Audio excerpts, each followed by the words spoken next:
Lionel Messi কেন খেলছে না? প্রশ্নটা যত সম্ভব কড়া মেজাজেই জানতে চেয়েছে তারা।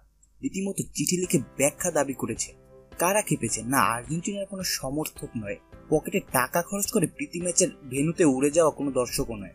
ক্ষোভে ফেটে পড়েছে খোদ মরক্কো, যাদের বিপক্ষে আজ মঙ্গলবার দিবাগত রাত 1টায় মাঠে নামছে আর্জেন্টিনা। প্রতিপক্ষ একাদশে মেসি নেই। এটা তো যে কোনো দলের জন্য সুখবর। তাহলে মরক্কো এত রাগছে কেন? তাদের তো খুশি হওয়ার কথা। কিন্তু ঠান্ডা মাথায় ভাবলে অবশ্য রাগের কারণটা পরিষ্কার হবে। এমনিতেই আর্জেন্টিনার মতো দলের পক্ষে খেলার সুযোগ নিয়মিত আসে না। সেই সুযোগও এখন এলো তখন কিনা মেসি একাদশে নেই। মেসি যে দীর্ঘ বিরতির পর আর্জেন্টিনা দলে ফিরেছিলেন, ধারণা করা হচ্ছে আগামীকালের ম্যাচটি ছিল তার বড় নেপথ্যের কারণ। সাধারণত এ ধরনের প্রীতি ম্যাচ থেকে জাতীয় দলগুলো আয় করে থাকে। সত্যি বলতে জাতীয় দলগুলোর আয়ের বড় উৎস এই ধরনের প্রীতি ম্যাচ। আর মেসির মতো তারকা থাকা মানে সেই ম্যাচের দর কয়েক গুণ বেড়ে যায়, না থাকা মানে উল্টোটা।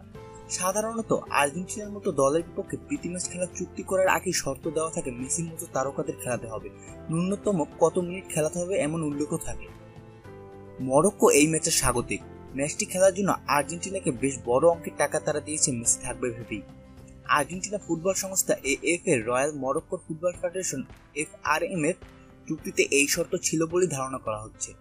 কারণ পাল্টা শর্তে মেসির সঙ্গে কি করা যাবে আর কি করা যাবে না এমন কিছু দাবি ছিল এএফএ এর তরফ থেকে, যার মধ্যে ছিল মেসির সঙ্গে সেলফি তোলা যাবে না, এমনকি মরক্কোর কোনো খেলোয়াড়ও তা করতে পারবে না। শর্ত ছিল মেসিকে কড়া ফাউলও করা যাবে না।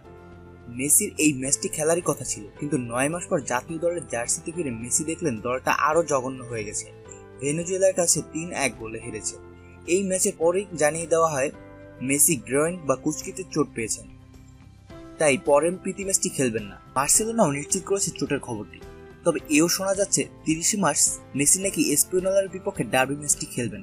মরক্কো তাই সন্দিহান মেসির চোটটি আদৌ সত্যি কিনা। এফআরএমএফ এর বিবৃতিতে তাদের হতাশা ফুটে উঠেছে।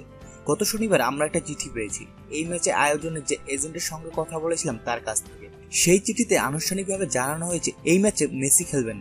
তানজিয়ে অনুষ্ঠিত এই ম্যাচে মেসি না থাকার ব্যাপারে আর্জেন্টিনা ফুটবল সংস্থার অনুমোদিত একটি ব্যাখ্যা সেই এজেন্টের কাছ থেকে চেয়েছে এফআরএমএফ।